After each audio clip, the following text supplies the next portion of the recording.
Achilles is Greek mythology's greatest warrior. 3,000 years after his story was told, we still name our weaknesses after him. But the Achilles most people know? Most of it was invented centuries after the original poem. The famous heel? Not in Homer. The invulnerable body? Added by a Roman poet nearly 800 years later. Yeah. Seriously, the most famous weakness in mythology isn't even in the original story. A goddess had to grab him by the hair to stop him from killing his own commander. His best friend put on his armor, went out to fight in his place, and never came back. He chased the greatest warrior in Troy around the city walls 3 times before running a spear through his throat. And when it was all over, his ghost said he would trade every last scrap of fame just to be a living nobody for one more day. So how did the greatest warrior in Greek mythology become the most tragic figure in all of ancient literature? Well, this story doesn't start on the battlefield. It starts at a wedding. Achilles' mother was Thetis, a sea goddess so beautiful that both Zeus and Poseidon wanted to marry her. But there was a prophecy. Thetis would bear a son greater than his father. If Zeus married her, and the kid turned out to be more powerful than the king of the gods, that was a serious problem. Zeus brought it up with Poseidon. She's gonna have a son stronger than his father. So, if one of us marries her, her son becomes more powerful than the king of the gods.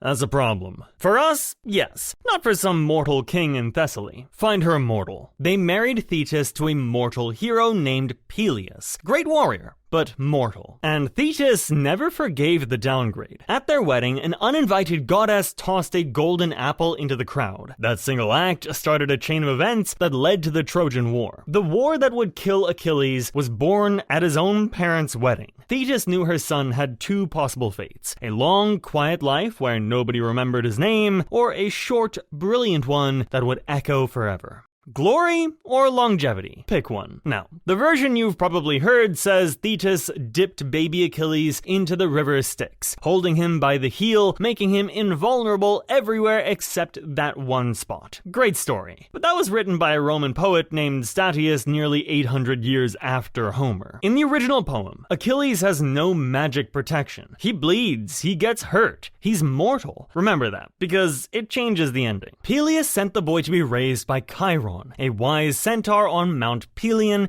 right here in Thessaly. Chiron taught him warfare, hunting, medicine, and music. By the time Achilles was a teenager, he was already the most dangerous person on the Greek mainland. And growing up alongside him was Patroclus. No divine blood, no grand prophecy, just a mortal boy sent to Peleus' court after killing another boy in a fight. The two were inseparable. When the Greeks started assembling an army for Troy, Thetis disguised Achilles as a girl and hid him among the daughters of King Lycomedes on the island of Skyros right here. The greatest warrior of his generation, hiding in a dress among princesses. It didn't last. Odysseus sailed to Skyros disguised as a merchant. He laid out gifts for the princess: jewelry, perfume, clothing. But mixed in with the gifts, he placed a shield and a spear, and had someone blast a war trumpet outside. Every princess screamed and ran. One of them grabbed the spear. Odysseus looked at Achilles.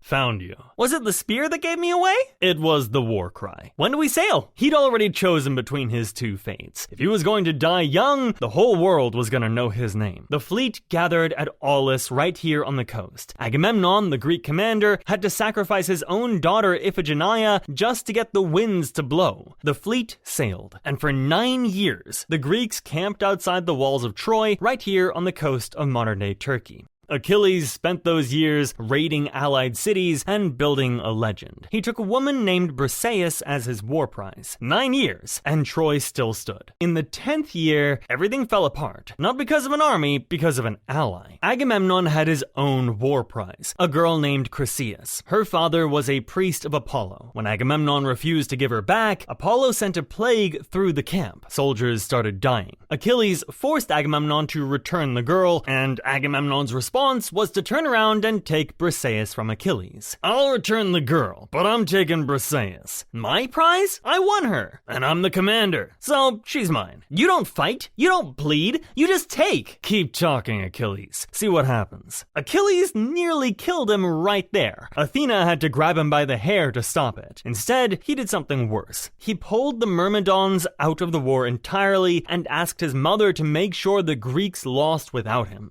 He didn't just want to be missed, he wanted Agamemnon crawling. This decision seemed small at the time, it wasn't. And Patroclus was sitting right there, watching the whole thing. Without Achilles, the Greeks started losing badly. Hector drove them back to the ships and set them on fire. Agamemnon sent Odysseus, Ajax, and Old Phoenix to Achilles with a massive offer. Return Briseis, mountains of gold, 7 cities, marriage to Agamemnon's daughter. Achilles didn't even stand up. You could offer me everything he owns. I'm not fighting for a man who took what's mine. Ajax tried a different angle. Forget Agamemnon. Your friends are dying out there. Fight for us. That one landed. Achilles said he'd join when Hector reached his own ships, not before. If Achilles had stopped here, this would be a very different story. Hector's forces reached the ships. The fleet was burning. Patroclus came to Achilles in tears. The ships are on fire. I know. Our friends are dying! I know. Then let me go in your armor. They'll think I'm you. Achilles looked at him for a long time. Okay,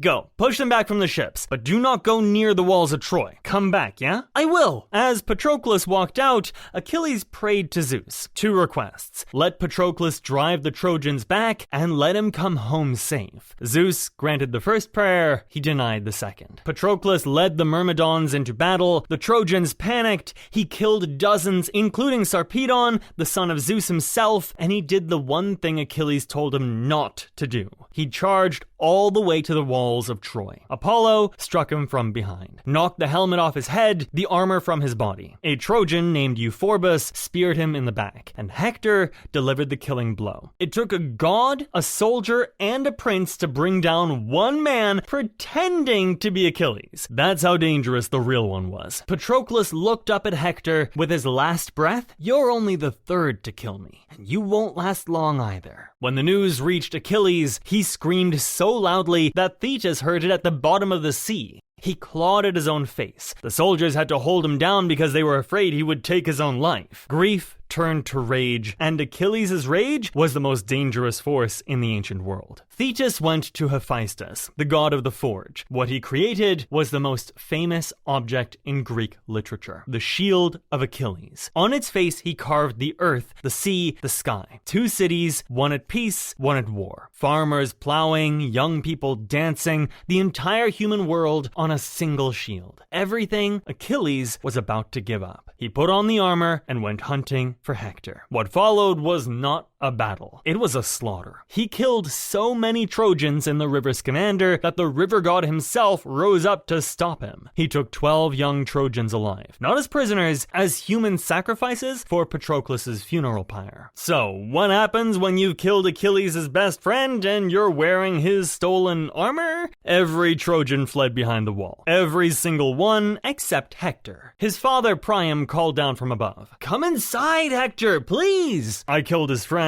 I'm wearing his armor. If I run now, who am I? But when Achilles actually charged, Hector's courage broke. He ran. Achilles chased him around the walls of Troy 3 times. 3 full laps around an entire city. Athena ended it. She appeared to Hector disguised as his brother Deiphobus. Brother, let's face him together. Hector stopped running. He turned and tried to negotiate. Whoever wins, the other man's body goes home to his family. Achilles answered. There's no deals between lions and men. Hector threw his spear. It bounced off the divine shield. He turned for another spear from his brother. Nobody was there. Deiphobus had never been real. Hector understood. The gods have called me to my death. Fine, let me die in a way that people will still be talking about. Achilles found the one gap in the armor, his own old armor that Hector had stripped from Patroclus, and drove a spear through his throat. Hector's dying words were a prophecy. At the Scaean gate, Paris and Apollo remember that. Achilles stripped the body, drove leather straps through the ankles, and dragged Hector behind his chariot back to camp. He dragged it around Patroclus' tomb every day for 12 days. At night, the ghost of Patroclus appeared. He begged Achilles to hold the funeral so his spirit could rest. He told Achilles his own death was near, and he made one final request, that their ashes be placed together in the same golden urn. Achilles reached for him, and the ghost slipped through his arms like smoke. Now came the moment that turns the entire poem on its head. On the 12th night, the god Hermes guided old King Priam alone across the battlefield and into Achilles' tent. Priam got on his knees and kissed the hands that murdered Hector. Think of your own father, Achilles. He's old, like me. He waits for his son who will never come home. I have kissed the hands of the man who killed my child. Achilles looked at Priam and saw his own father, Peleus, the man he chose to never see again. For the first time in the poem, Achilles didn't weep from rage, he wept from understanding. He returned the body, he granted a truce for the funeral, and that is where Homer's Iliad ends. Not with Achilles' death, not with the fall of Troy, with two enemies weeping together over everything the war had cost them. But Achilles hadn't died yet, and the way he went out was nothing like the legend. After the Iliad, new allies came to help Troy. Achilles killed them all, including an Amazon queen whose face haunted him after he pulled off her helmet, and an Ethiopian king in what the ancients called his greatest single combat. Grief and violence in the same breath. That was Achilles. And riding that momentum, he charged straight at the Scaean gate, the place Hector had prophesied with his dying breath.